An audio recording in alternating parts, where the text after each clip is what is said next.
संत रामपाल जी महाराज एक ऐसे महान संत जिन्होंने अपनी सतभक्ति, तत्व ज्ञान, करुणा और सेवा के बल पर समाज में नई मिसाल कायम की है।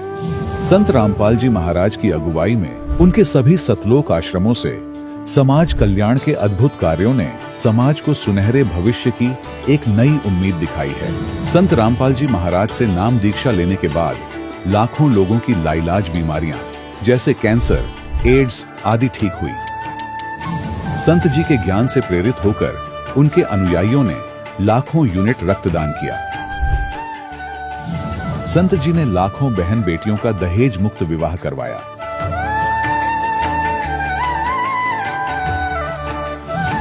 संत जी ने लाखों लोगों का नशा छुड़वाया, करोड़ों उजड़े परिवार बसे। संत जी के आश्रमों में समागम के दौरान निःशुल्क नेत्र चिकित्सा, दंत चिकित्सा प्रदान की जाती है। संत रामपाल जी महाराज द्वारा समय समय पर पर्यावरण संरक्षण के उद्देश्य से बड़े स्तर पर वृक्षारोपण किया जाता है। संत जी ने जरूरतमंदों को तत्काल राहत पहुंचाने के लिए एम्बुलेंस सेवा शुरू की।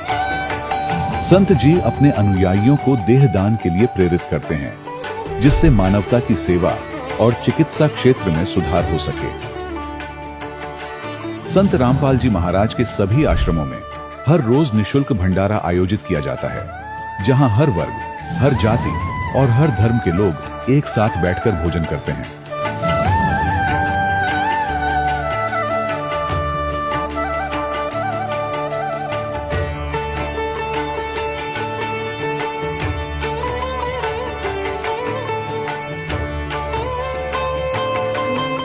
संत रामपाल जी महाराज की अन्नपूर्णा मुहिम ने गरीब और बेसहारा लोगों के जीवन में एक नई ऊर्जा और उम्मीद को जन्म दिया है। घर घर खाद्य सामग्री और जरूरी मदद पहुंचाकर संत रामपाल जी महाराज ने लोगों को दुख और मजबूरी से लड़ने की ताकत प्रदान की है।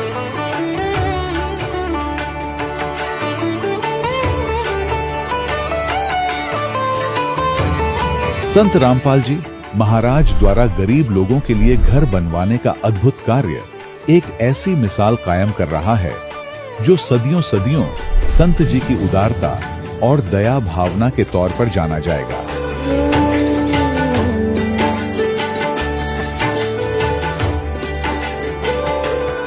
संत रामपाल जी महाराज के आश्रम में हजारों बुजुर्गों को सम्मान और प्यार के साथ जीवन जीने का अवसर मिलता है। उनके खाने, रहने और स्वास्थ्य की पूरी जिम्मेदारी संत रामपाल जी महाराज उठाते हैं। अनाथ बच्चों के लिए संत रामपाल जी महाराज के सभी आश्रम किसी वरदान से कम नहीं। यहाँ उन्हें शिक्षा, संस्कार और भविष्य के लिए बेहतर अवसर प्रदान किए जाते हैं। चाहे बाढ़ हो, भूकंप या महामारी, संत रामपाल जी महाराज और उनके अनुयायी हमेशा ही जरूरतमंदों के लिए सबसे आगे खड़े रहते हैं। कोविड महामारी के दौरान संत रामपाल जी महाराज के आश्रमों से करोड़ों लोगों के लिए भोजन, दवाइयां और जीवन रक्षक सामग्रियां उपलब्ध कराई गई। चाहे गरीब की मदद हो या किसी शोषित और पीड़ित वर्ग के हक और सम्मान की लड़ाई, संत रामपाल जी महाराज ने हमेशा ही उनकी दबी आवाज को सरकारों तक पहुंचाया है और उन्हें उचित न्याय दिलवाने में अहम भूमिका अदा की है। समाज में आध्यात्मिक और सामाजिक मूल्यों के प्रति जागरूकता लाने में संत रामपाल जी महाराज हर कदम पर मानवता के सच्चे सेवक साबित हुए हैं। संत रामपाल जी महाराज का जीवन हमें सिखाता है कि सच्ची सेवा वही है जो निस्वार्थ भाव से की जाए। आइए हम भी इस महान सेवा के कार्य में इस महान संत से जुड़ें और संत रामपाल जी महाराज से नाम दीक्षा लेकर अपने जीवन को धन्य बनाएं।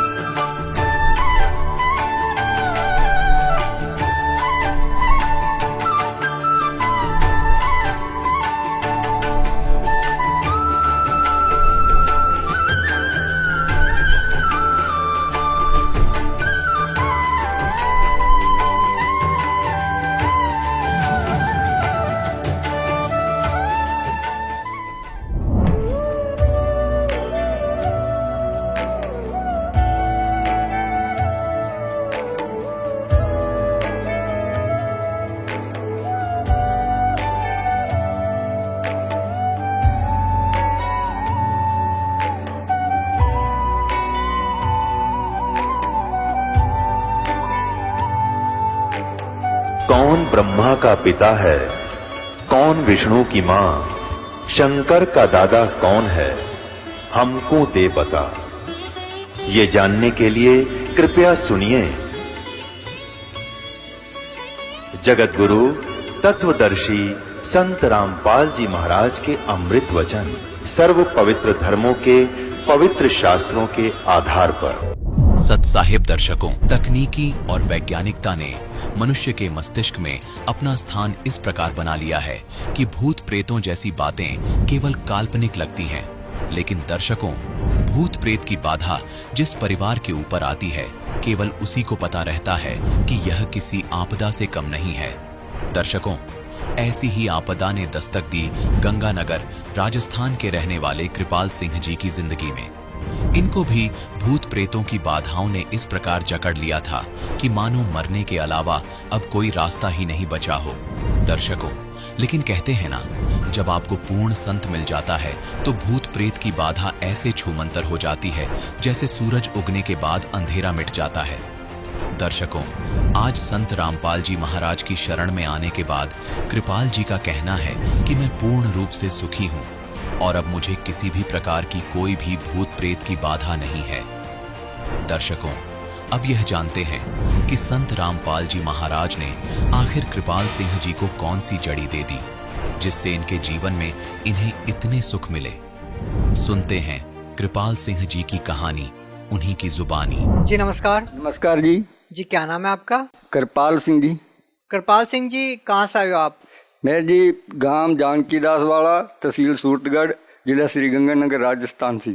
सर, संत रामपाल जी महाराज जी से जुड़ने से पहले आप क्या भक्ति साधना करते थे? बस जी नॉर्मल जो पंजाबी परिवार में होता है, गुरुद्वारे में जाना संक्रांत वाले दिन और अमावस्या वाले दिन बुढ़ा जोड़ जहाँ पास में धार्मिक स्थल था वहाँ चले जाते थे। मंदिरों में और मठों इधर उधर चले जाते थे। सर, कोई गुरु भी बनाया था आपने पहले? नहीं जी, मेरे पिताजी ने गुरु बनाया था, मैंने नहीं गुरु बनाया, क्योंकि मेरी आत्मा जब भी जहाँ भी जाती थी स्वीकार नहीं करती थी कि ये गुरु पूरा हो गया, इसलिए मैंने कभी कोई गुरु नहीं बनाया। तो सर, संत रामपाल जी महाराज जी के बारे में कैसे पता चला आपको?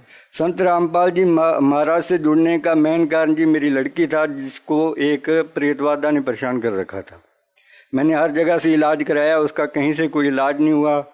आखिर में मेरे से उस प्रेतवादा का झगड़ा भी हो गया। बोला जी मैं इस लड़की को मारूंगा। मैंने कहा जी मेरे जीते जी तू इस लड़की को नहीं मार सकता। बोला क्यों नहीं मार सकता, तू मेरा क्या कर लेगा?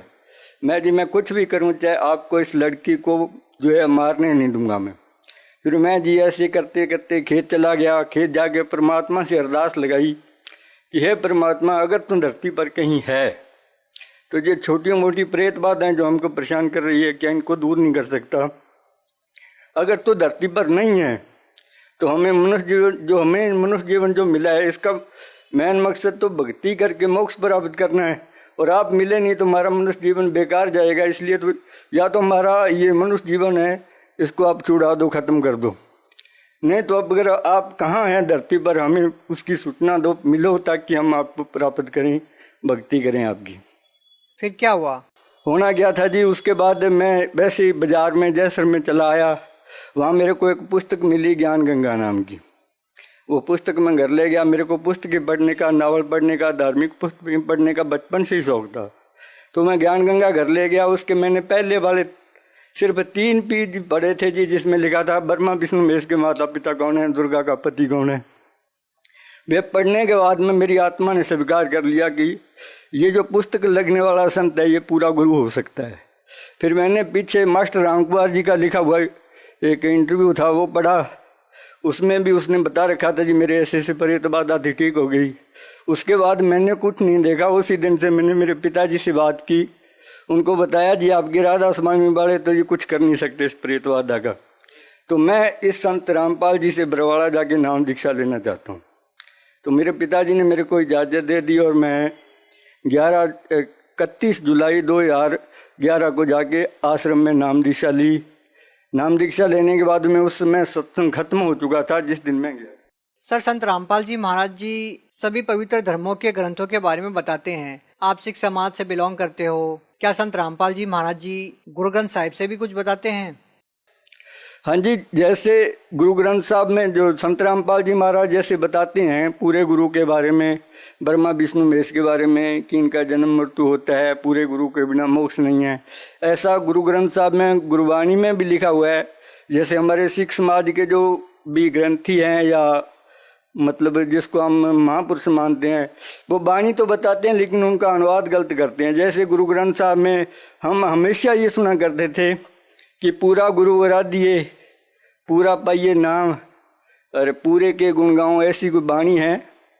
तो वो सतगुरु रामपाल जी महाराज ने दिखाया कि जब तक आपको पूरा गुरु नहीं मिलेगा, वेदों से शास्त्रों से पूरा गुरु कौन होता है, क्या पहचान है। संत रामपाल जी महाराज जी जो ज्ञान बताते हैं, आपने उनके ज्ञान को अच्छी तरह से समझ के उनसे नाम दीक्षा ली, लेकिन साथ साथ में आपने एक अपने दुख के बारे में बताया कि आपके बच्ची को भूत प्रेत की बाधा थी, 12 साल की बच्ची थी उस समय आपकी। क्या संत रामपाल जी महाराज जी से जुड़ने के बाद उस समस्या से आपको निजात मिली? हाँ जी बिल्कुल जी। जिस दिन से मैंने आके वहाँ घर में, जैसे सतगुरु रामपाल जी महाराज जो नाम दीक्षा देते हैं, उसके बाद एक घी की जोत लगाने के लिए कहते हैं और मंत्रों का जैसे भी जिस विधि से जाप करने के लिए कहते हैं। मैंने घर में आके घी की जोत लगाई और मंत्रों का जाप किया। 3-4 दिन तो बच्ची को कोई परेशानी नहीं आई, लेकिन तीसरे दिन वो प्रेत बाधा फिर घर में आ गई। और मेरे को वहाँ आश्रम में ये बताया गया था कि जब कोई ऐसी समस्या है तो आपको इस प्रकार से करना है। जब उसने बच्ची को आके बेहोश कर लिया, मैंने देखा कि वो प्रेत बाधा घर में प्रवेश कर चुकी है। मैंने जोत लगाई, दंडोत प्रणाम किया, और जैसे मैं खड़ा हुआ तो वो बच्ची में आके बोलने लगा कि आप मेरे से, यानी कि इस संसार के सबसे बड़े गुरु के पास चले गए हो जो परमात्मा का रूप है। अगर आप उसकी शरण में ना जाते तो मैं इस बच्ची को ले जाता, लेकिन अब मेरा यहाँ कोई बस नहीं चलने वाला। मैं जा रहा हूँ, जहाँ भी मेरे को भेजा जाएगा, मेरे को आदेश होगा, मैं वहाँ जाऊँगा। अब आपको परेशान नहीं करूँगा, तब तक परेशान नहीं करूँगा जब तक आप नियम में रह के, मर्यादा में रह के भक्ति करोगे। जिस दिन आपने नाम खंड कर दिया, उस दिन से समझ लेना मेरा घर में फिर प्रवेश हो गया, तुम्हारा वही हाल करूँगा मैं। ये कह के वो चला गया। सर, संत रामपाल जी महाराज जी से नाम दीक्षा लेने के बाद और क्या लाभ मिले आपको? जी, पहला लाभ तो मैंने आपको ये बता दिया कि मेरी प्रेत बाधा ठीक होगी। दूसरा लाभ ये हुआ कि मैं संत रामपाल जी महाराज से उपदेश लेने से पहले अपने राजस्थान में कुलायत में एक धाम है, मैं वहाँ जाया करता था। वहाँ मैंने एक संत से पास गया, मैं उससे कोई मेरी अपनी समस्याओं के बारे में बताया। जैसे लड़की परेशान थी उसको बताया, जैसे ऐसे करके मेरे घर में समस्याएं हैं। तो उसने मुझे कोड वर्डों में पहले तो ये बताया जी 2.5 साल तक आपकी ये समस्या रहेगी, उसके बाद आपकी समस्या खत्म हो जाएगी। मैं कहा जी कैसे समस्या खत्म हो जाएगी? बोला जब आप इस संसार में ही नहीं रहोगे तो आपके पास कोई आपत्ति, कोई दिक्कत आएगी नहीं। उसका कहने का मतलब ये था कि आज से ठीक 2.5 साल बाद में आपका शरीर छूट जाने वाला है। तो सर जी क्या हुआ कि मेरे पास यहाँ 20 बीघा ज़मीन है और 4 बीघा ज़मीन अलग से है, उसमें मैंने एक ट्यूबवेल लगा रखा है। तो वो ट्यूबवेल में क्या है कि पानी भरने की समस्या थी, उसके पंखे के ऊपर तक पानी आ जाता था। तो मैंने किसी से सलाह की, उन्होंने बोला जी फिक्स पंखे के नीचे जो फिक्स वाल होता है ना, वो निकाल के उसमें सुराख निकाल के एक नट लगा दो। तो मैं क्या किया जी, पानी निकाल के उस फिक्स वाल को निकाल रहा था। कम से कम 20 फुट गहरा कुआं था। तो फिक्स वाल खोलने के लिए जैसे मैं कुएं के अंदर गया और मैंने उसको खोलने की कोशिश की तो ऊपर ईंटें पड़ी हुई थी। 5 ईंटें ऊपर से नीचे गिरी। एक ईंट कुएं के अंदर लकड़ी की सीढ़ी लगी हुई थी, सीढ़ी की लकड़ी के ऊपर लगी जो इतनी मोटी लकड़ी थी, उस लकड़ी को उसने तोड़ दिया। और 3 ईंट मेरे सिर के यहाँ बिल्कुल सिर के बीच में लगी। पहले एक ईंट लगी सीधी खड़ी हुई नुक्कर, उसकी शरीर में कम से कम 1.5 इंच वो ईंट बैठ गई। उसी के ऊपर दूसरी ईंट लगी और जो पहले ईंट लगी थी उसको चकनाचूर कर दिया उसने। मेरे को ऐसे महसूस हुआ जैसे मेरे सिर में कोई खराश वगैरह हुई हो। मेरे 2 भाई ऊपर खड़े हुए थे, बड़े वाला और छोटे वाला भी। उनको ये हो गया कि अब ये आदमी जो बीच में मेरा भाई है वो खत्म हो गया, इसके सिर में ईंट लगी, सिर फूट गया, ये बचने वाला नहीं है। तो मैंने क्या किया जी, जैसे मेरे को महसूस हुआ ना मेरे सिर के ऊपर कुछ गिरा है, मैं उसी टाइम वहाँ चाबी पाना छोड़ा और सीढ़ियों से ऊपर चढ़ के बाहर आ गया। बाहर आके देखा जी कुछ नहीं हुआ है। तो मैं फिर वापस चला गया। दो नट खोल दिए थे मैंने, 2 रह गए थे। 2 नट खोलने के बाद मैं वापस बाहर आया तो देखा, मैंने हाथ लगाया तो मेरा यहाँ हाथ खून से भरा हुआ था। मैंने सिर में हाथ लगा के देखा तो 1 इंच यानी 1.5 इंच आंगली मेरी सिर के अंदर चली गई थी। तब उस समय तो मेरे को ये नहीं लगा, भाई साहब भी बोले कि आप जाओ यार अल्ट्रासाउंड करवा लो। तो मैं वहाँ से कम गांव से 2 मरबा दूर था खेत मेरा। घर तक आते आते मेरे को प्रेरणा हो गई जी, मैंने संत रामपाल जी महाराज से नाम ले रखा है। आज मेरी मौत थी, 2.5 साल पूरे हो गए। जो उस पापिष्ट ने, उस संत ने बताए थे। आज मेरे को मरना था लेकिन मैं बच गया, रामपाल जी महाराज ने बचा लिया। भाई साहब बोले आप एक्सरा कराओ, अल्ट्रासाउंड कराओ। मैं जी मेरे को कुछ नहीं कराना है, मेरे सतगुरुदेव ने मेरे को बचा लिया। आज मेरी मौत थी, जब मेरे को सतगुरु ने बचा लिया है तो सिर भी वो ही ठीक करेंगे। उस समय मेरे दाढ़ी और केस नहीं रखे हुए थे जी, मैं बिल्कुल मुन्ना रहता था, दाढ़ी क्लीन शेड रखता था, छोटे छोटे बाल थे। डॉक्टर के पास, जो गांव में हम डॉक्टर होते हैं उनके पास गया, उससे कटिंग करवाई। उसे उन्होंने थोड़ा बहुत ट्रीटमेंट किया, जितना भी उन्होंने मना कर दिया। बोला जी मैं ज़्यादा तो कुछ कर नहीं सकता, टांके लगवाने पड़ेंगे, ये है वो है, तो आपको सूरतगढ़ जाना पड़ेगा। मैं आप जितना कर सकते हो कर दो। कि उसके बाद क्या है, उन्होंने थोड़ी बहुत ट्यूब वगैरह लगा के ऊपर पट्टी रख दी, तो मैं कहीं नहीं गया जी। 7वें दिन मेरा वो जख्म भर गया, ऑटोमेटिक से ठीक हो गया मेरा। सर, आप संत रामपाल जी महाराज जी के बारे में भगत समाज को क्या संदेश देना चाहते हो? सर मैं संदेश तो नहीं दे सकता जी, कोई भी भक्त संदेश तो परमात्मा ही देते हैं। मैं तो सिर्फ प्रार्थना कर सकता हूँ कि सतगुरु रामपाल जी महाराज के अनेक चैनलों पे सत्संग आते हैं। उन सत्संगों के नीचे चैनल में पट्टी चलती है पीले रंग की, उसमें फ़ोन नंबर वगैरह होते हैं, तो आप उस फ़ोन नंबर पे संपर्क कीजिए। पहले ज्ञान समझिए, फिर ज्ञान समझने के बाद उन नंबरों पे संपर्क कीजिए, नाम दीक्षा लीजिए और अपना कल्याण कराइए। क्योंकि मनुष्य जीवन अपने को बार बार नहीं मिलता है, ये मौका है। और परमात्मा ने इसके बारे में लिख भी रखा है कि जो बिचली पीढ़ी आएगी तब मैं सबको पार करूँगा। और जिस समय इस पीरियड टाइम में जिसका भी जन्म है, उन मनुष्यों के पास जन्म मरण से छूटने का, 84 लाख दुनियों से बचने का पूरा चांस है। वो भक्ति करके पार हो सकते हैं अगर वो ज्ञान को समझें और दीक्षा ग्रहण करें। जी धन्यवाद। सत साहिब। दर्शकों, अभी आपने सुने संत रामपाल जी महाराज से दीक्षा प्राप्त करके सुखी हुए भक्त के अनुभव। अब देखिए जगत गुरु तत्वदर्शी संत रामपाल जी महाराज के मंगल प्रवचन। तो नानक साहिब जी एक सुल्तानपुर शहर में एक नवाब के यहाँ मोदी खाने में नौकरी करते थे। वो नौकरी त्याग दी, सच्ची सरकार की नौकरी के लिए चल पड़े। बनारस में पहुंचे, जब देखा जो सचखंड में देखी थी जो सूरत, और वो देखा वहां एक जुलाहे के रूप में कपड़ा बुनते हुए, तब कहा था फाई सूरत मुल्क की वेश, ए ठगवाड़ा ठगी देश, खरा सियाणा बहुता बार ये धानक रूप रहा करता रहा। बोली आत्माओं देखो, ये लोगो आओ, ये अपने आप को छुपाए बैठा है, ये ठग है, ये ठगवाड़ा है। प्यार में रो रो कर कह रहे थे, ये बैठा धानक रूप रहा करता और धानक रूप रहा करता। इसी प्रकार दादू साहिब जी ने कहा है कि जिन मुख को निज नाम दिया सोए सतगुर हमार, दादू दूसरा कोई नहीं ये कबीर सृजनहार। और मुल्कदास जी ने कहा था, जपो रे मन साहेब नाम कबीर, जपो रे मन परमेश्वर नाम कबीर। और फिर कहा है कि दास मलोक सलूक कहत है, खोजो खसम कबीर, जपो रे मन परमेश्वर नाम कबीर। काफी लंबा प्रकरण है, लेकिन हम थोड़ा थोड़ा आपको प्रमाण दे रहे हैं।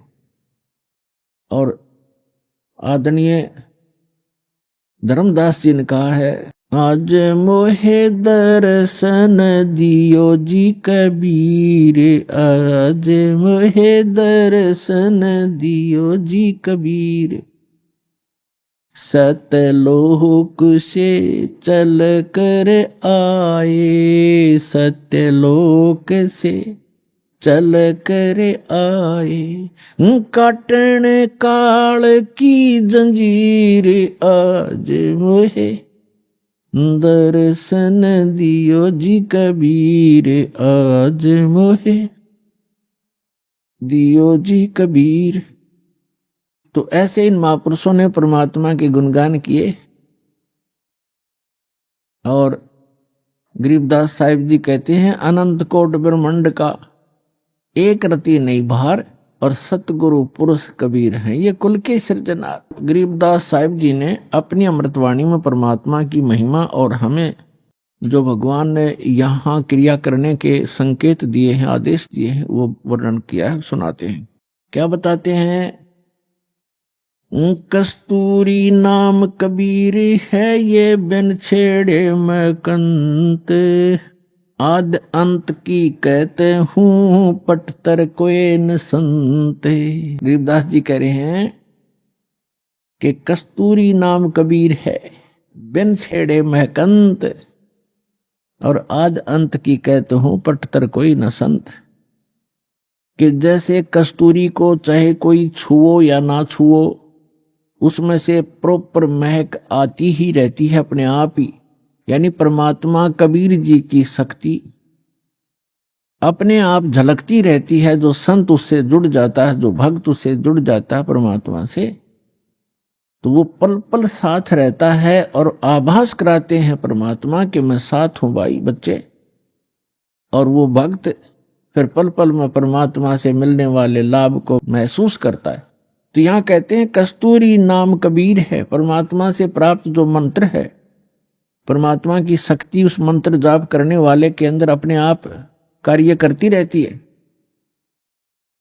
और बिन छेड़े मैं कंत, आद अंत की कहते हूं, पटतर कोई न संत। गरीबदास जी कहते हैं शुरू से और अंत तक बताता हूं कि इस परमेश्वर कबीर जी के बराबर कोई संत भी नहीं है, भगवान भी नहीं है, समर्थ है। चिदानंद चंदन कला अवगत लहर उठंत, और झिन आकार अजोख पद तिरकुटी में दिखंत। तिरकुटी भिरकुटी मेट दे, घट के घाट अनंत, और घटमट से न्यारा रहे जाका आदि न अंत। अब क्या बताते हैं कि जो तुम इस बॉडी में परमात्मा को देखने की चेष्टा करते हो, इसके अंदर परमात्मा का केवल प्रतिबिंब ही देख सकोगे। वो परमात्मा जहां रहता है वो स्थान भिन्न है, वहां जाने की विधि भी उस सूक्ष्म वेद में वर्णित है, अन्य किसी ग्रंथ में नहीं है। नैनो मद निरखत रहे अवगत नाम कबीरे, बेड़ा पार लगाए हूं सुरत सरोवर तीरे। दो नैनो बिच कमल है उजल हिरंबर धामे, शेष शेष पुन रटत हैं जिन्होंने पाया वो राम। शेष 88 ना गए 2400 पर चोखे, 3300 पर तलब है कोई बकरा कोई भूखे। अब क्या बताते हैं परमात्मा? गरीबदास जी कह रहे हैं परमात्मा की महिमा के जिस स्थान पर हमने पहुंचना है, जहां जाने के बाद साधक को कोई जरा और मरण कष्ट नहीं रहता, वहां किसी चीज का अभाव नहीं है, वो सुख सागर है। वहां जाने की जो साधना है वो या तो परमात्मा स्वयं आकर बताते हैं या उन महापुरुषों को प्राप्त थी, जिनके विषय में दास ने अभी आपके सामने उनके शुभ नाम बताए। लेकिन उन महापुरुषों को हमने महत्व नहीं दिया। उस समय जिस समय वो प्रगट थे, उनके जाने के बाद भले ही हम ढेर सारे अनुयायी भी बन गए, लेकिन जो रहस्य उन छुपा गए, वो अपने अमृतवाणियों में एफिडेविट बना गए, लिख गए, उनको वो खुद ही समझ सकते हैं, उसमें कोड वर्ड होते हैं। उसके बाद उनके जाने के बाद बहुत ज्यादा अनुयायी भी बन गए, लेकिन उनके उन संकेतों को नहीं समझ सके। उन महापुरुषों ने क्या कहना चाहा था, समाज ने स्वीकार किया नहीं। देख सकते हैं आप आदरणीय नानक साहिब जी के उसमें कितने अनुयायी थे जब वो वर्तमान में थे, बहुत ही नाम मात्र थे। उनके जाने के बाद आप देख रहे थे करोड़ों की संख्या में सिख बन गए, शिष्य बन गए। उस समय कोई पूछने वाला ढंग से उनसे अर्ज करते तो वो रहस्य बता देते, लेकिन उस समय हम उनकी कीमत को समझ नहीं सके। ऐसे ही कबीर परमेश्वर आए थे, उस समय लोगों ने परमात्मा को समझा नहीं, वहां की जनता ने, तो परमात्मा अपना कोड वर्ड लिख कर चले गए। ऐसे ही गरीबदास साहिब जी को, मुल्कदास साहिब जी को, दादू साहिब जी को मिले, उस समय उनकी कोई पूछ नहीं की, मैं तो नहीं दिया, जिस कारण से वो अपने कोड वर्ड छुपा कर चले गए। अब उन सभी सांकेतिक शब्दों को उन अद्भुत रहस्यों को उजागर करने की बुद्धि इस दास को दी कबीर भगवान ने। तो सभी सदग्रंथों की, सभी महापुरुषों के शुभ संकेत हैं और रहस्य में संकेत है, उनको बताने के लिए इस दास पर मेहर करी है और वो आपको अब रूबरू कर रहा है। इसका लाभ उठाओ। अब क्या बताते हैं कि जो ज्ञान परमात्मा स्वयं आकर बताता है वो है मूल ज्ञान, तत्व ज्ञान। और उसको ना समझकर ये 88,000 ऋषि कहते शेष 88 ही ना गए और 24 पर चौखे। 88,000 ऋषि माने जाते हैं सनातन धर्म के अनुसार और 24 अवतार माने जाते हैं। 25वां अभी आना शेष है। तो ये बता रहे हैं कि आप बात करते हो अपनी इन साधनाओं को से पार होने की, वो 88,000 ऋषि नहीं पहुंचे और ये 24 अवतार भी उस स्थान को प्राप्त नहीं कर सके। और 33 करोड़ देवता माने जाते हैं। कहते हैं 33 पर तलब है, कोई बकरा कोई बोक है। सुर नर मुनिजन 33 करोड़ी, बंदे सभी नरंजन डोरी। ये 33 करोड़ देवता ये सब काल की डोर से बंधे हुए हैं, इनको यथार्थ ज्ञान नहीं। अपनात्मा अब यहां बहुत बड़ी शंका पैदा हो जाती है भक्त को कि 88,000 ऋषि ऐसे महापुरुष कहलाते हैं और वो भी पार नहीं हुए। तो पुण्यात्माओं, ये कहने से नहीं प्रमाणों से सिद्ध होगा कि न तो ब्रह्मा विष्णु महेश को ज्ञान था और ऋषियों को तो होगा कहां, क्योंकि ब्रह्मा जी से ही ज्ञान प्राप्त है इनको।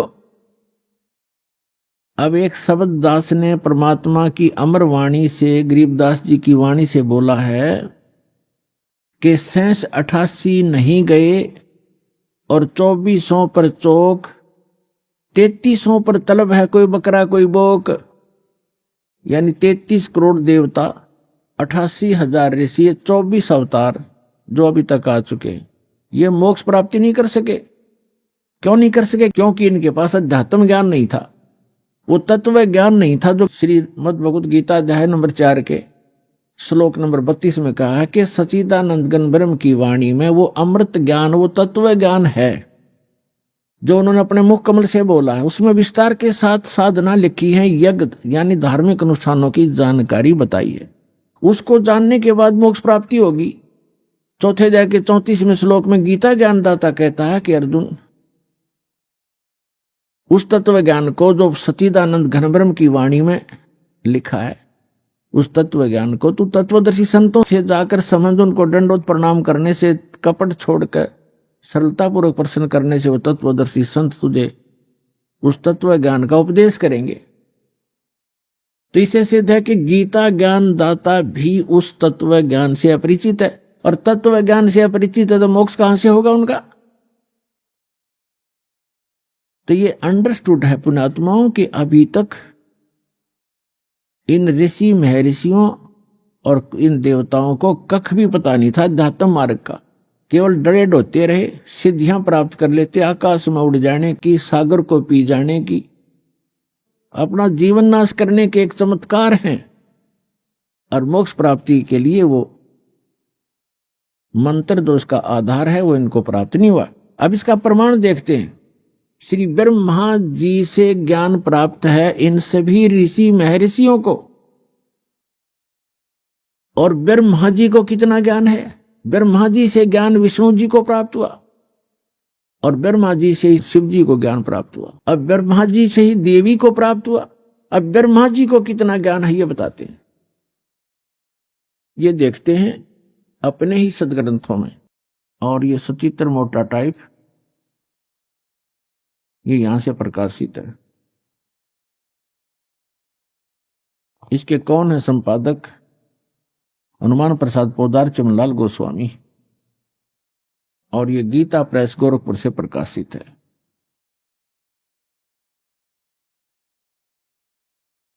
इसके आपको दिखाते हैं 28-29 पृष्ठ पे ये है पहला स्कंद, संक्षिप्त देवी भागवत देवी पुराण, और 28 पृष्ठ पे यहां Vyas ji, writer of the all Purana and Veda, Narad ji ने कहा, महाभाग व्यास जी, तुम इस विषय में जो पूछ रहे हो ठीक यही प्रश्न मेरे पिताजी ने भगवान श्री हरि से किया था।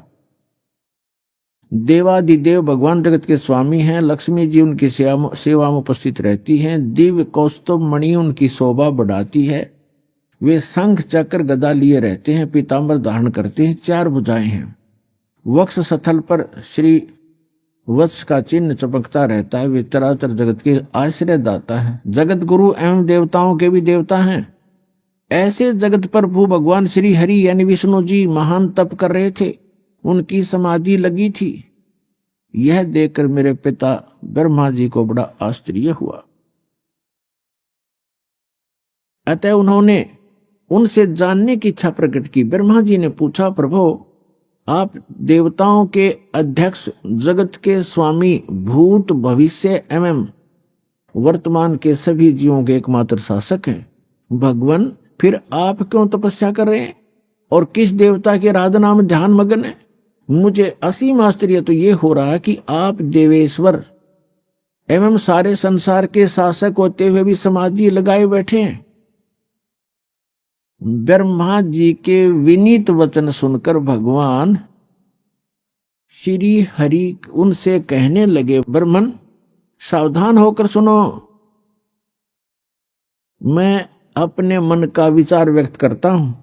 देवता, दानव और मानव सब यही जानते हैं कि तुम सृष्टि करते हो, मैं पालन करता हूं, संकर संहार क्या करते, किंतु फिर भी वेद के पारगामी पुरुष अपनी युक्ति से यह सिद्ध करते हैं कि रचने, पालने और संहार करने की यह योग्यता जो हमें मिली है, इसकी अधिष्ठात्री शक्ति देवी है।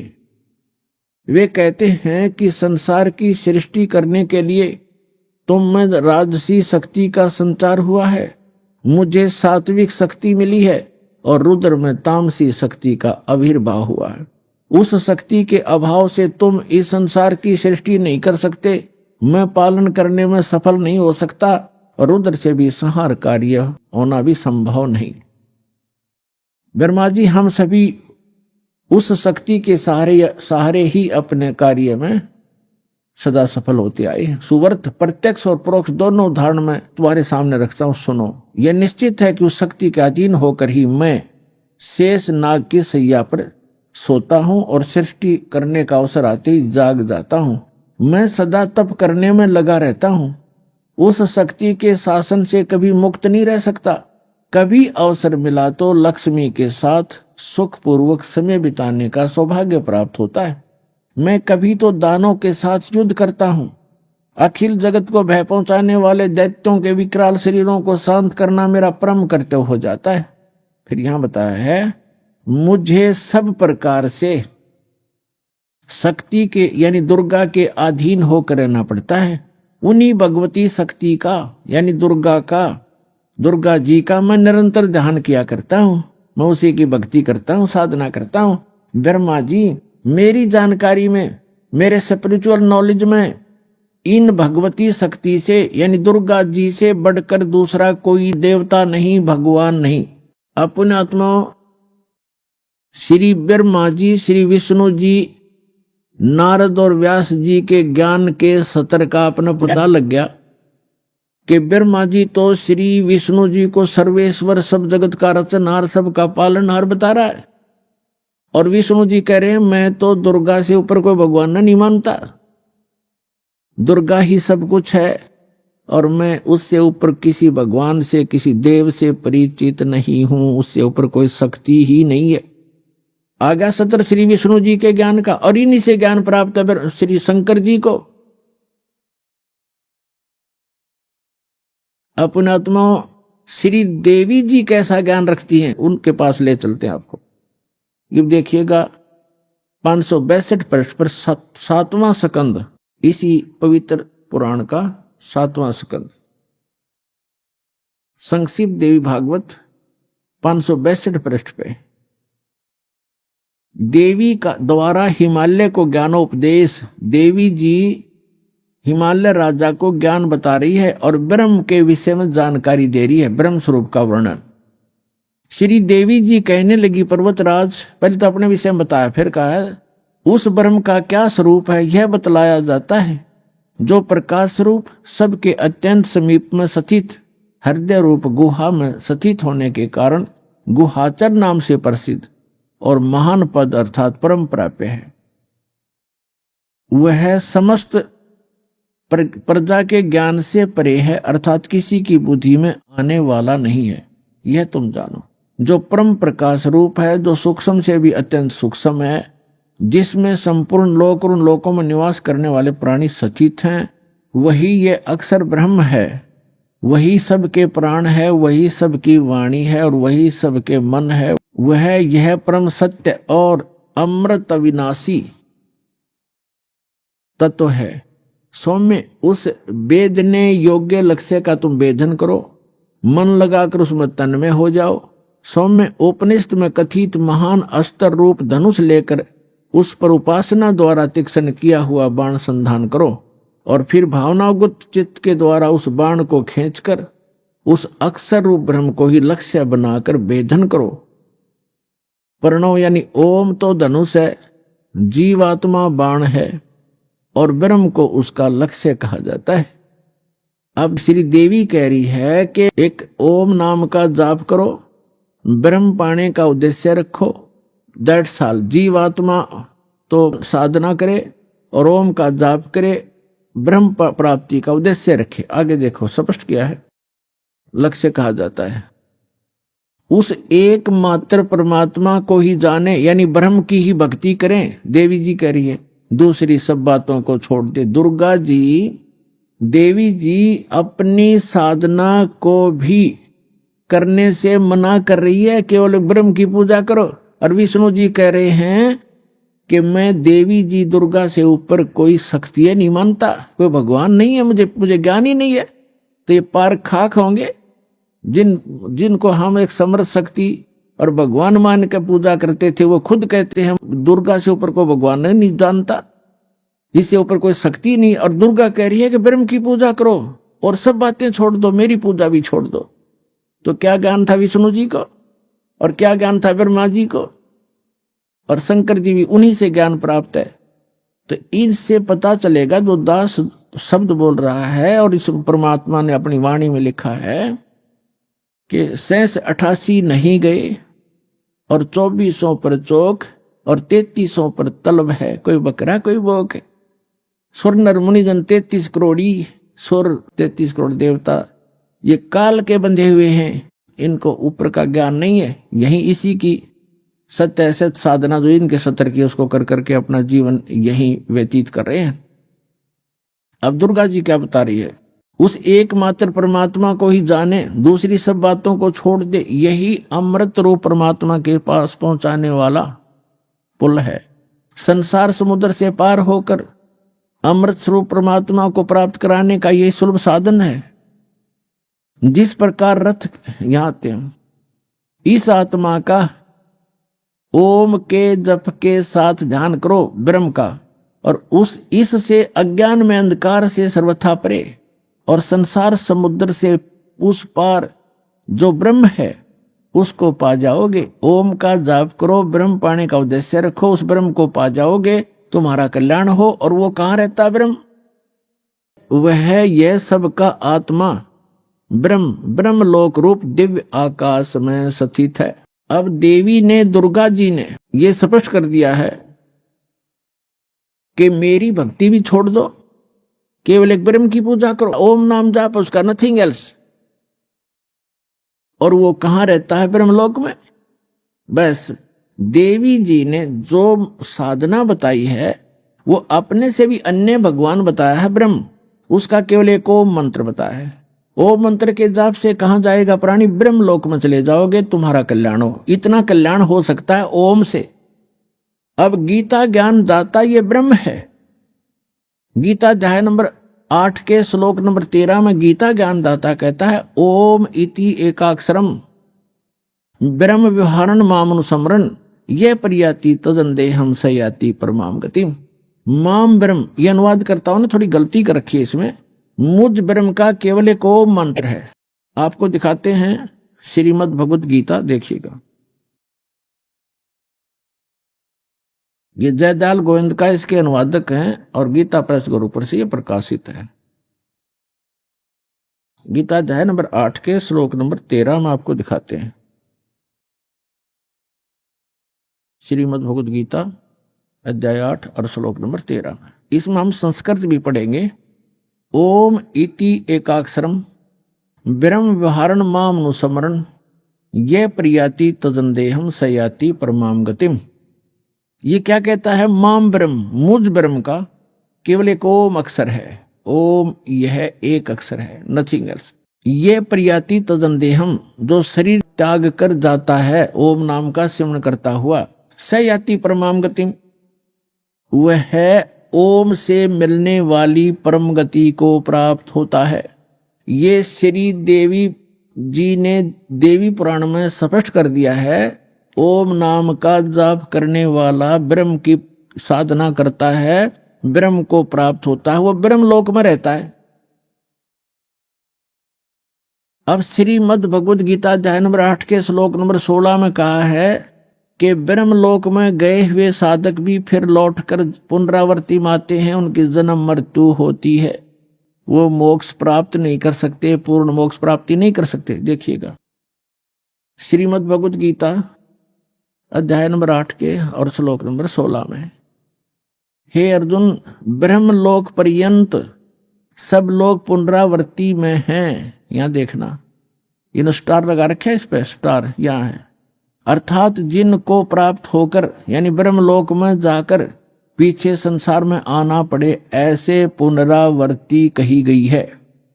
ब्रह्मलोक पर्यंत यानी ब्रह्मलोक तक जितने भी लोक हैं, उनमें गए हुए प्राणी वहां जाकर वापस आते हैं। और ये सिद्ध होगा। अब यहां थोड़ा सा ये अज्ञानी विचलित कर देंगे आपको कि इसमें ये लिखा आगे कि मुझे प्राप्त होकर पुनर्जन्म नहीं होता, गीता ज्ञानदाता कहता है। यहां ये अनुवाद गलत किया इन्होंने, देखिएगा, क्योंकि ये कंसेप्ट क्लियर करना पड़ेगा। अब 8 का गीता अध्याय नंबर 8 का श्लोक 16 पढ़ रहे हैं हम। हे अर्जुन, ब्रह्मलोक पर्यंत सब लोग पुनरावर्ती में हैं। पुनरावर्ती माने वहां जिनको प्राप्त होकर पीछे संसार में आना पड़े, ऐसे लोग हैं ये। परंतु यहां लिखा, परंतु हे कुंती पुत्र, मुझको प्राप्त होकर पुनर्जन्म नहीं होता। अब यहां अनुवाद गलत किया है, विद्यते का अर्थ लिख दिया होता। विद माने एक, देखो विद्यता एक विद धातु से बना है, तो विद माने जानना होता है। न विद्यते माने जो ये नहीं जानते कि ब्रह्मलोक में गए हुए प्राणी भी पुनरावर्ती में होते हैं, वो मुझे प्राप्त होकर भी पुनर्जन्म को प्राप्त करते रहते हैं। अर्जुन, इसका अर्थ ये बनता, इन्होंने गलत कर रखा है। इसका अर्थ ये बनता है जो ये नहीं जानते कि ब्रह्मलोक में गए हुए प्राणी भी पुनरावर्ती में है, वहां गए हुए भी उनका पुनर्जन्म होता ही है, तो वो मुझे प्राप्त होकर भी, मेरी साधना करके भी वो पुनरावर्ती में ही हैं, उनका पुनर्जन्म है। अर्जुन, जो ये नहीं जानते, ये देखो फिर आप समझ में आएगा आपको। ये लिखा है आ ब्रह्म भुवनाथ लोका पुनरावर्ती ने अर्जुन। यह कहता है कि माम उपेते तु कौनते पुनर्जन्म, मुझे प्राप्त होकर पुनर्जन्म है। न विदते माने जो ये नहीं जानते कि आ ब्रह्म भुवनाथ लोका पुनरावर्ती ने अर्जुन माम उपेते तु कुंते पुनर्जन्म, मुझे प्राप्त होकर तो अर्जुन पुनर्जन्म ही होता है। जो ये नहीं जानते, उन साधकों का भी पुनर्जन्म होता है जो ये नहीं जानते कि ब्रह्मलोक में गए हुए प्राणी पुनर्जन्म में आते हैं, मुझे प्राप्त होकर भी वो पुनर्जन्म ही प्राप्त करते हैं। इसका ये अर्थ है सीधा सा। यदि ये इनका अर्थ माने कि मुझे प्राप्त होकर पुनर्जन्म नहीं होता, ये खुद कहता गीता ज्ञानदाता अध्याय नंबर 4 के श्लोक नंबर 5 और 9 में। देखिएगा श्रीमद् भगवद गीता अध्याय नंबर आपको ये 4 है इसका मंत्र नंबर 5 यहां से प्रारंभ होता है और इसका यहां अनुवाद है। हे प्रणतम अर्जुन, मेरे और तेरे बहुत से जन्म हो चुके हैं। गीता ज्ञानदाता कहता है कि हे प्रणतम अर्जुन, मेरे और तेरे बहुत जन्म हो चुके हैं, उन सबको तू नहीं जानता, मैं जानता हूं। और यहां देखो 9 में, अध्याय 4 के मंत्र 9 में कहा है कि अर्जुन, मेरे जन्म और कर्म दिव्य हैं, अलौकिक हैं। यानी जन्म और मृत्यु तो होता ही है गीता ज्ञानदाता का। अभी आपने सुने संत रामपाल जी महाराज के मंगल प्रवचन। आइए अब सुनते हैं संत रामपाल जी महाराज से नाम दीक्षा लेकर सतभक्ति करके अद्भुत लाभ प्राप्त करने वाले अनुयायी के विचार। दर्शकों, नशा एक ऐसी लत है जो व्यक्ति को अपने जाल में इस प्रकार जकड़ लेता है कि व्यक्ति चाहकर भी इस जाल से नहीं निकल पाता। इसी जाल में फंसे थे हरियाणा के अंबाला जिले के रहने वाले ऋषिपाल जी, जो सभी प्रकार का नशा करते थे। नशे की वजह से इनके घर में गृह क्लेश की समस्या बनी हुई थी। दर्शकों, आपको यह जानकर हैरानी होगी कि ऋषिपाल जी की माताजी संत रामपाल जी महाराज से जुड़ी हुई थीं और ऋषिपाल जी अपनी माताजी का विरोध किया करते थे। वे कई बार संत रामपाल जी महाराज के प्रति अपशब्द भी बोल दिया करते थे। लेकिन आज यह बात अपने आप में ही आश्चर्यजनक है कि ज्ञान गंगा पुस्तक के कुछ पन्ने पढ़ने मात्र से ही ऋषिपाल जी का नशा पूर्ण रूप से छूट गया और ये संत रामपाल जी महाराज की शरण में आ गए। दर्शकों, यह जानना रोचक है कि जो व्यक्ति कभी संत रामपाल जी महाराज के विषय में अपशब्द बोलता था, वह आज उनके विचारों को अपनाकर भक्ति मार्ग पर चल पड़ा। आखिर संत रामपाल जी महाराज के कौन से विचारों ने ऋषिपाल जी को प्रभावित किया और इन्हें संत रामपाल जी महाराज की शरण में आने के लिए प्रेरित किया? आइए सुनते हैं ऋषिपाल जी की कहानी उन्हीं की जुबानी। नमस्कार सर। नमस्कार जी। सर, क्या नाम है आपका? ऋषिपाल। ऋषिपाल जी, आप कहाँ से हैं? मेरा गांव जोली है जी, डिस्ट्रिक्ट अम्बाड़ा, हरियाणा से। संत रामपाल जी महाराज से नाम दीक्षा आपने कब ली? 25 मार्च 2017 को। संत रामपाल जी महाराज से नाम दीक्षा लेने से पहले क्या आप भक्ति साधना भी करते थे? हाँ जी सर, हम सभी देवी देवताओं की भक्ति करते थे। ब्रह्मा विष्णु महेश की और माता दुर्गा की बहुत ही ज़्यादा भक्ति करते थे। नवरात्रों में व्रत रहना और नैना देवी, कांगड़ा, चमुंडा सभी स्थानों पर गया मैं माता दुर्गा के। घर में आसन लगाया हुआ था, बहुत ही ज़्यादा भक्ति करता था। हर शनिवार का व्रत रखता था। बहुत ज़्यादा माता दुर्गा की भक्ति करते थे हम। और पितृ पूजा सारा ही जो भी हिंदू धर्म में चली आ रही पूजाएं सभी करते थे। माता दुर्गा की बहुत ज़्यादा भक्ति करते थे। सर, फिर आप संत रामपाल जी महाराज की शरण में कैसे आए? सर जी, 2011 से मेरी माता जी संत रामपाल जी महाराज की शरण में थी, जिनका मैं बहुत ही विरोध करता था। अपने गुरुजी का भी संत रामपाल जी महाराज का बहुत विरोध करता था। इतना विरोध करता था कि मेरी माता जी जब सत्संग में जाती थी या कहीं भी जाती थी गुरुजी की शरण में, तो मैं बहुत भला बुरा बोलता था उनको। और मैं इतना तंग था, इतना नशा बहुत ज़्यादा करता था जी मैं। मेरी माता जी मेरे को बहुत समझाती थी कि बेटा तू छोड़ दे इसको और परमात्मा की शरण में आ जा, संत रामपाल जी महाराज की शरण में आ जा। लेकिन मैंने उनकी कभी नहीं मानी। मैं उनको गालियाँ भी देता था, पर वो मेरे को यही बात कहती है कि तेरे को बेटे पता नहीं, जब तेरे को पता लगेगा तो बहुत रोएगा। सर जी, मैं इतना नशा करता था, कोई भी नशा ऐसा नहीं होगा जो मैं क्या नहीं करता था। बीड़ी से लेकर के बीड़ी, तंबाकू, गुटखा, शराब, बुक्की, सुल्फा, गांजा, शराब, सब चीज़ का नशा करता था मैं। गोली, कैप्सूल, सूखा नशा भी मैं इतना करता था सर जी। एक नशा करके मेरे को रात को नींद नहीं आती थी। मैं 3-3 नशों की डोज लेता था। पहले शराब पीता था, उसके बाद गांजा पीता था, फिर भी अगर कोई कमी रहती थी फिर गोली कैप्सूल खाता था। हमारे घर में सर जी था ऐसा, मैं ऐसी बात नहीं मेरे को नशे का शौक़ था सर जी, मजबूरन नशा करता था मैं। मेरे पिताजी इसी नशे से ग्रस्त होकर वो भी चले गए, वो मर गए जी।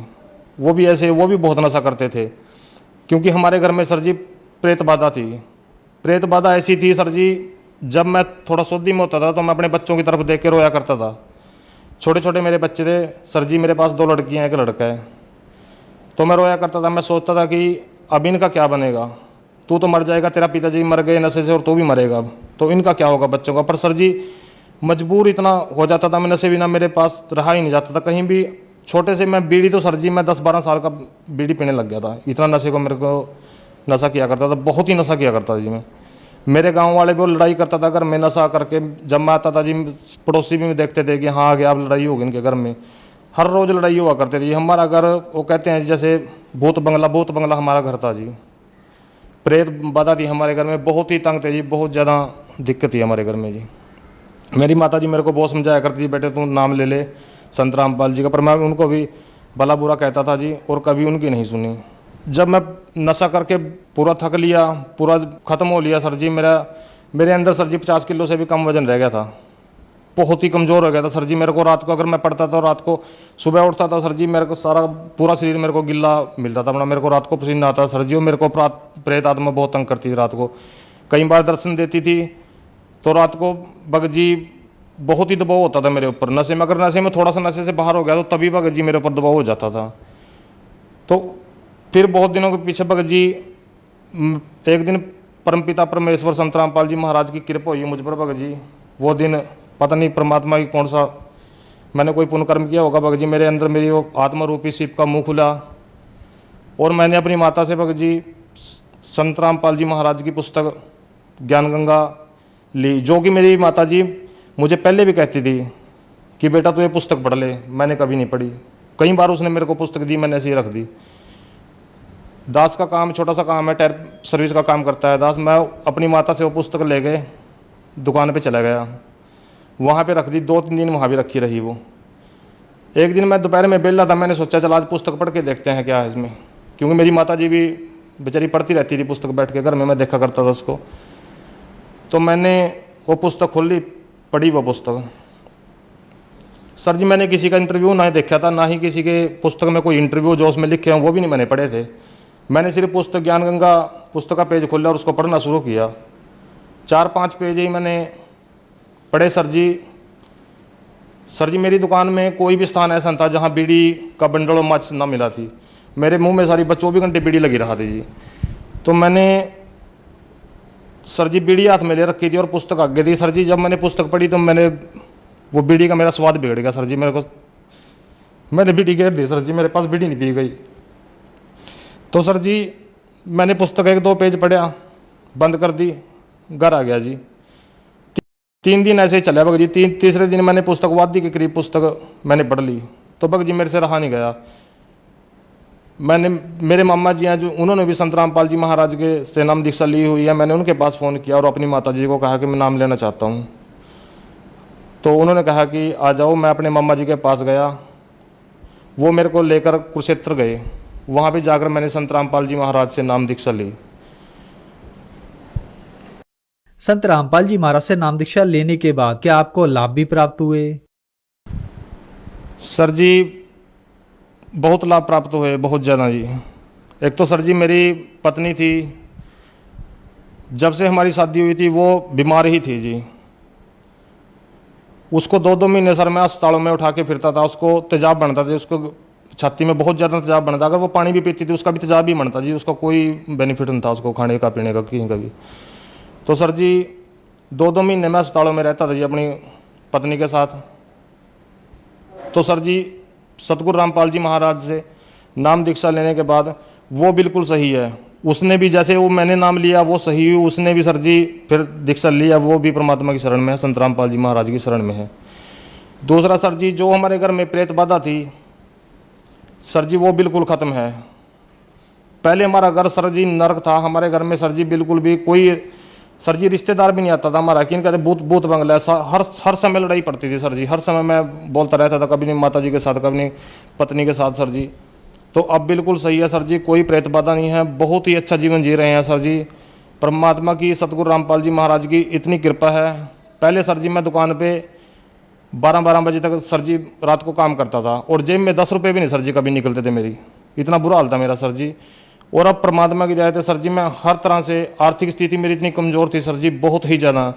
10-10 रुपये सर जी मैं से तंग रहता था अपनी। जैसे दवाई चलती थी पत्नी की मेरी, तो भगत जी बहुत दिक्कत आती थी। अब भगत जी परमात्मा, ना ही मेरे घर में कोई बीमारी है, मैं बहुत ही बढ़िया जीवन जी रहा हूँ सर जी।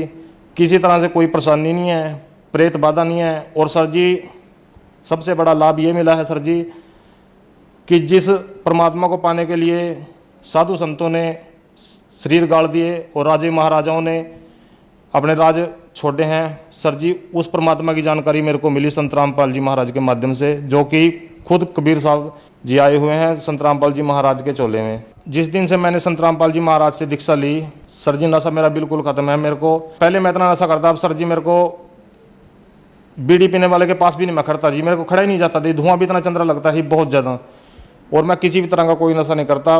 बहुत ही बढ़िया जीवन जी रहा हूँ सर जी। सर जी जो प्रेत बाधा थी मेरे घर में वो भी दूर होगी और आर्थिक स्थिति बहुत सही होगी पहले से। पहले खेत में कुछ भी सर जी लोगों के खेतों में फसलें हुआ करती थी, मेरे खेत में अडंगा जामता था जी।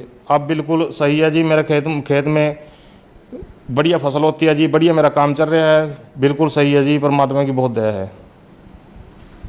सर हम आपसे यहाँ एक बात जानना चाहेंगे कि आपने बताया कि आप बीड़ी सिगरेट शराब आप इतने नशे करते थे कि हमें यहाँ गिनाना भी मुश्किल हो जाएगा। नशे में आपके पिताजी की मृत्यु हो गई और आपने भी ये सोच रखा था कि मेरी मृत्यु भी इसी नशे में हो जाएगी, मेरा नशा नहीं छूट पाएगा। फिर आप संत रामपाल जी महाराज की शरण में आए, आपका नशा छूट गया। तो सर संत रामपाल जी महाराज ने आपको ऐसी कौन सी भक्ति दवाई दी जिससे आपका नशा एकदम से छूट गया? सर जी नशे की दवाइयाँ मैंने पहले भी बहुत खाई, बहुत ही प्रयत्न करूँ था। मैं रोता था सर जी, जब मेरे को सोच आती थी मैं अपने बच्चों की तरफ देख के रोता था कि तेरा क्या बनेगा, अब तू मर जाएगा, तेरे बच्चों को कौन देखेगा। पर सर जी मेरा नशा नहीं छूटा, मैंने हर तरह से प्रयत्न किया जी। तो संत रामपाल जी महाराज की शरण मैंने के जो मंत्र देते हैं जी, जो संत रामपाल जी महाराज मंत्र देते हैं, उन मंत्रों में इतनी शक्ति है कि अगर उन मंत्रों को ग्रहण करते हैं तो नशे के पास इंसान जा ही नहीं सकता। ये मेरा पक्का तजुर्बा है जी। क्योंकि सर जी मैं ये सोचता हूँ, मेरा पक्का तजुर्बा है कि जैसे अगर मैं सुधर गया नशे से तो कोई भी सुधर सकता है, क्योंकि मेरे से ज़्यादा नशा मैं नहीं करता, कोई करता होगा जी। ये बात मैं नहीं कह रहा, मेरे गांव वाले से अब भी जिन रिश्तेदारों ने मैं देखा नहीं हो जी, उसके बाद जो मालूम फ़ोन पे ही ऐसे बात चलती है, वो मानते नहीं इस बात को जी। 24 घंटे मेरे बैग में, मोटरसाइकिल के बैग में थैले में शराब की बोतल होया करती थी जी, और सुल्फा गांजा 24 घंटे मेरे पास मिलता था। अब मैं बिल्कुल भी किसी तरह का भी नशा नहीं करता। ये सारा ही किया धरा संत रामपाल जी महाराज का है, जिन्होंने मैं इस नरक से निकाला मेरे को। सर जो दर्शक आज आपको देख रहे हैं, आप उनके लिए एक बहुत बड़ा उदाहरण है, जो नशा नहीं छोड़ पा रहे हैं। नशा एक बहुत गंभीर समस्या बन गया है, उनके लिए आप क्या कहना चाहेंगे? सर जी देखो, नशा ऐसे नशा नहीं छोड़ सकता। सरकार भी नशा छुड़ाने के लिए इतना प्रयत्न करती है, इतना पैसा खर्च करती है, पर नशा नहीं छोड़ सकता। क्योंकि जब तक ये अंदर काल रूपी मन बैठा है, जब तक ये नहीं हटेगा अंदर से, ये मन ही नहीं करेगा नशे के लिए, नशा नहीं छोड़ सकता। और ये मन नहीं तब करेगा जब संत रामपाल जी महाराज की शरण में आएंगे, क्योंकि यही वो सुप्रीम पावर हैं, यही वो परमात्मा हैं जो नशे से इंसान को निकाल सकते हैं। नहीं तो नशे से, मेरे पिताजी सर्विस में थे, पढ़े लिखे थे, मैं तो इतना पढ़ा लिखा नहीं हूँ, मेरे पिताजी पढ़े लिखे भी थे, सर्विस में भी थे, हम उनके बच्चे थे, वो भी रोते थे हमको देख के जी कि अब मैं मर जाऊंगा, मेरे बच्चों का क्या होगा। पर सर जी वो मर ही गए, नशा नहीं उनके पास छूटा जी। डॉक्टरों ने भी जोर लगा लिया, उनको करते करते उनको टीबी की बीमारी हो गई थी सर जी। डॉक्टरों ने इतना जोर लगाया कि बीड़ी छोड़ दे सर जी, वो बीड़ी भी नहीं छोड़ सकते, शराब तो कहाँ छोड़ देंगे, बीड़ी भी नहीं वो छोड़ सके सर जी, वो मर के निकले। तो संत रामपाल जी महाराज ही इस नशे से छुटकारा दिला सकते हैं, नहीं संसार में कोई ऐसी दूसरी पावर नहीं है जो इस नशे से बाहर निकाल सकती है इंसान को। सर संत रामपाल जी महाराज से नाम दीक्षा कैसे ली जा सकती है? आज कई चैनलों पे संत रामपाल जी महाराज के सत्संग आता है, उसके नीचे पीली पट्टी चलती है, उस पर नंबर है, उनसे कांटेक्ट करके संत रामपाल जी महाराज से नाम दीक्षा ले सकते हैं। धन्यवाद सर। सत साहिब जी।